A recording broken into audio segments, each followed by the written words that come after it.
नमस्कार दोस्तों, मैं राजीव शर्मा दिव्य एजुकेटर्स चैनल पर आपका हार्दिक स्वागत करता हूँ। मैंने आपसे जो प्रॉमिस किया था कि मैं प्रतिदिन आपके लिए कुछ अनोखा लेके आऊँगा, उस अनोखे की श्रृंखला में यानी करंट अफेयर्स रेट्रो सीरीज आज थर्ड पार्ट है। मेरा उद्देश्य करंट अफेयर्स के साथ साथ आपको स्टैटिक जीके भी कराने का रहता है। अगर उसके विषय में हमें कुछ नहीं मालूम होगा तो हम क्वेश्चनों को अटेम्प्ट करने में असमर्थ हो जाएंगे।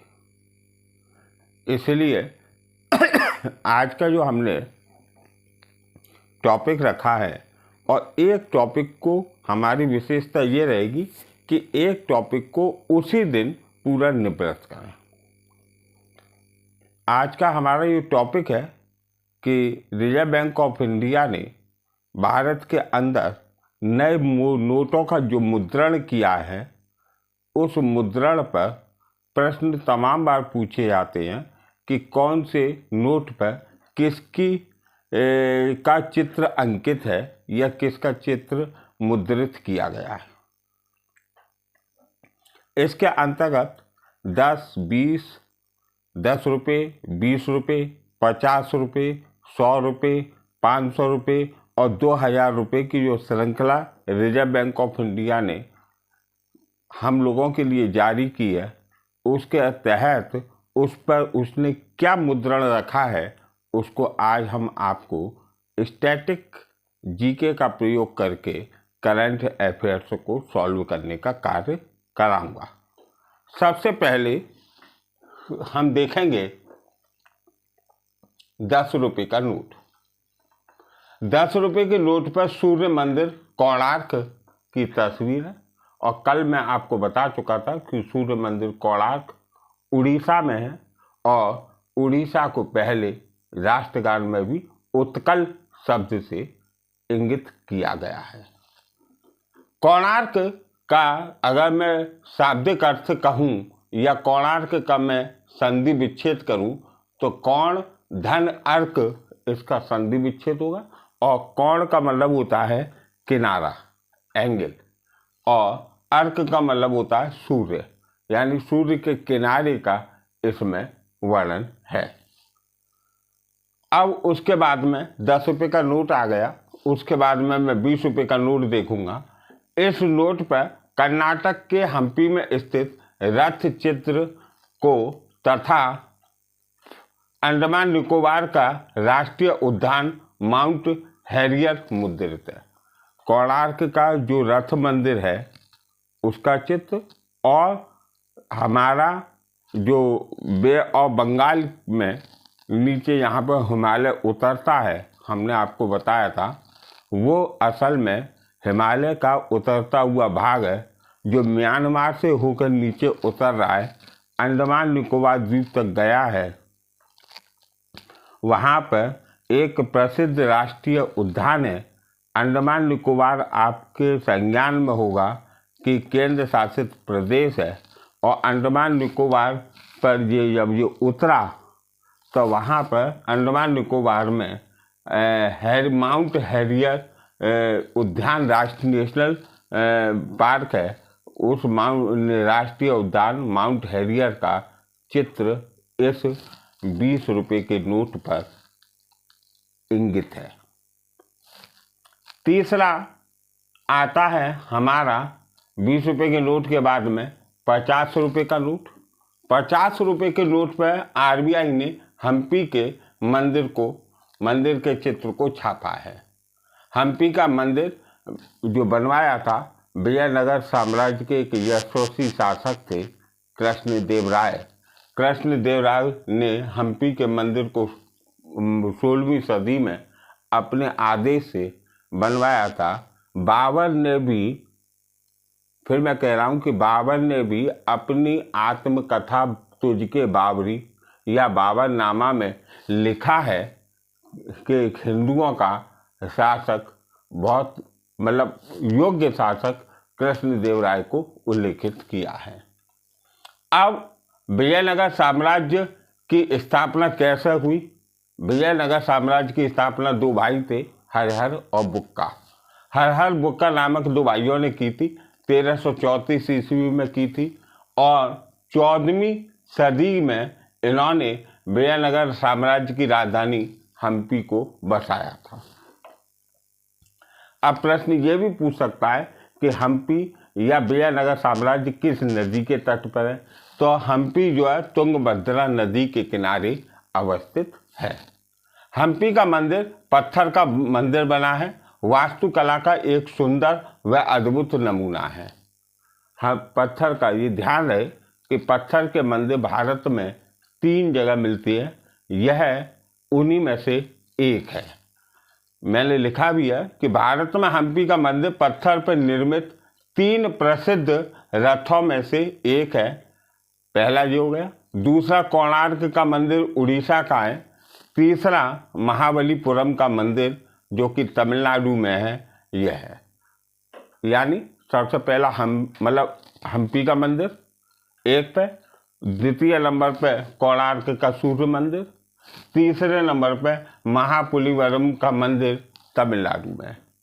ये तीनों मंदिर पत्थर पर रथ की आकृति में यानी पहिए नुमा बने हुए हैं। ये भारत के पूरे भारत में 3 मंदिर ही ऐसे हैं जो रथ की आकृति में पहिए नुमा बने हुए हैं। अब मैंने 10 रुपये का नोट बता दिया, 20 रुपये का नोट बता दिया, 50 रुपये का नोट बता दिया। अब अपन चलते हैं 100 रुपये के नोट पर, बाद में आऊँगा। 500 रुपये का नोट।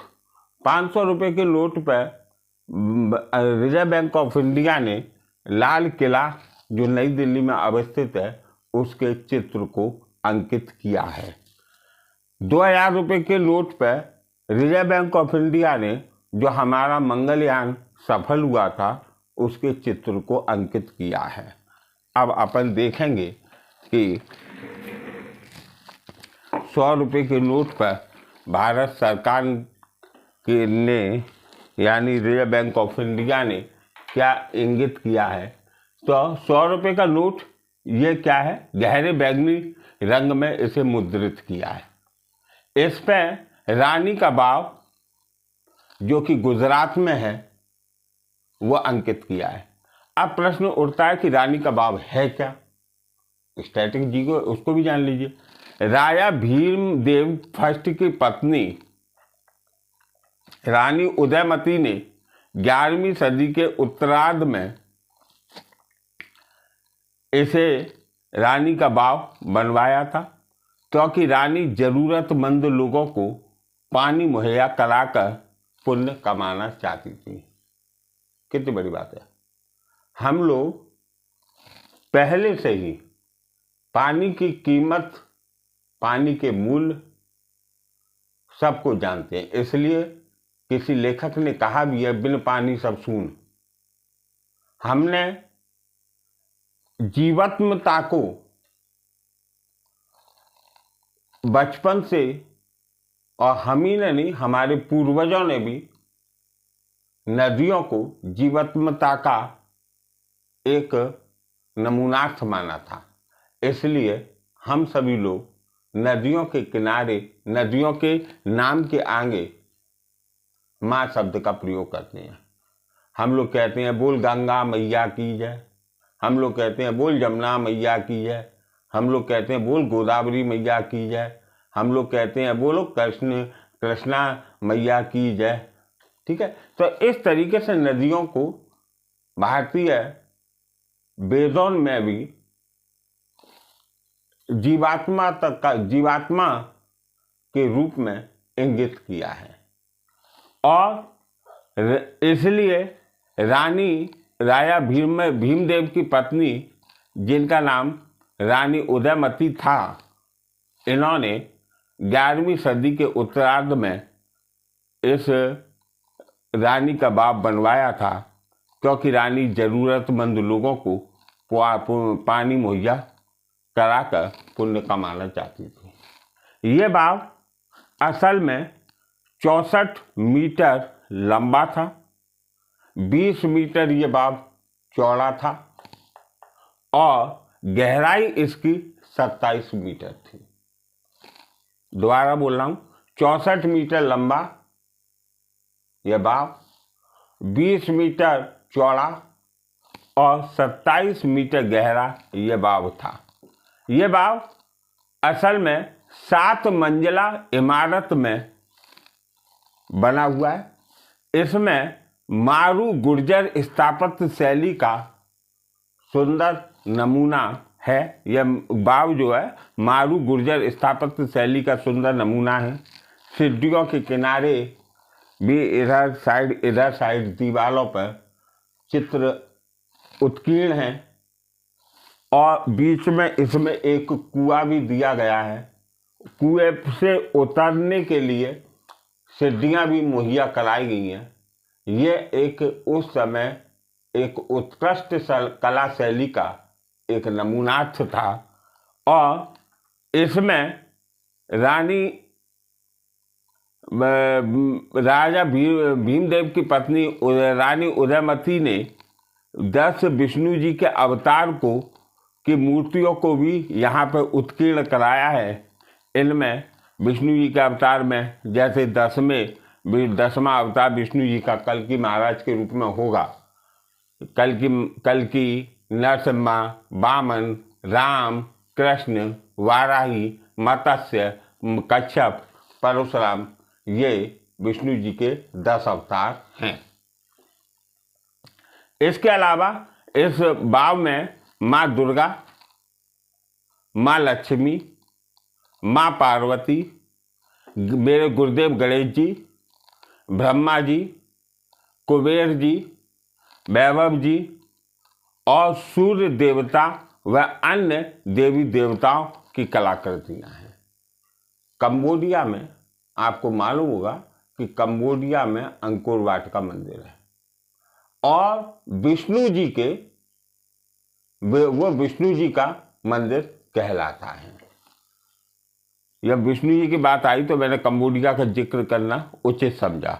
अब इसके बाद में आरबीआई ने इस बाब को स्थापत्य शैली और जल संग्रहण यानी जल का प्रिजर्वेशन के लिए उत्कृष्ट उदाहरण समझाने के लिए 100 रुपये के नोट पर इस बाब को इंगित किया है, मुद्रित किया है।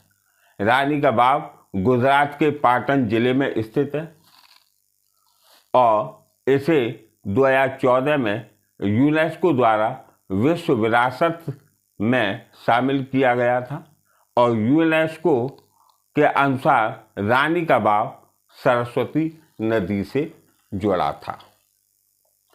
वर्तमान में यदि हम देखें तो सरस्वती नदी भूमिगत नदी हो गई है और वैसे आपने सुना होगा कि गंगा यमुना सरस्वती का संगम इलाहाबाद वर्तमान का प्रयागराज है।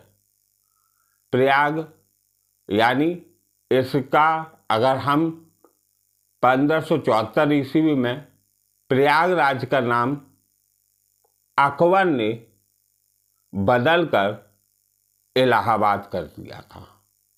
प्रयागराज को पुराणों में यदि देखा जाए तो वहाँ पर प्रयागराज का शाब्दिक अर्थ है प्रथम यज्ञ। प्रथम यज्ञ वहाँ पर हुआ था, इसलिए उसका नाम प्रयागराज रख दिया गया था। देवभूमि भी कहलाती है प्रयागराज, अमरूद का शहर भी कहलाता है। इलाहाबाद 1574 ईस्वी में अकबर ने किया था, यानी अल्लाह का नगर। इलाहाबाद का शाब्दिक अर्थ अकबर के अनुसार देखें तो वो अल्लाह का नगर है, तो अल्लाह के नगर के नाम से उसे इंगित किया था। तो मैं ये बताने की कोशिश कर रहा था कि गुजरात से सरस्वती नदी निकली और वो इलाहाबाद में गंगा यमुना सरस्वती का संगम में देखी आती है।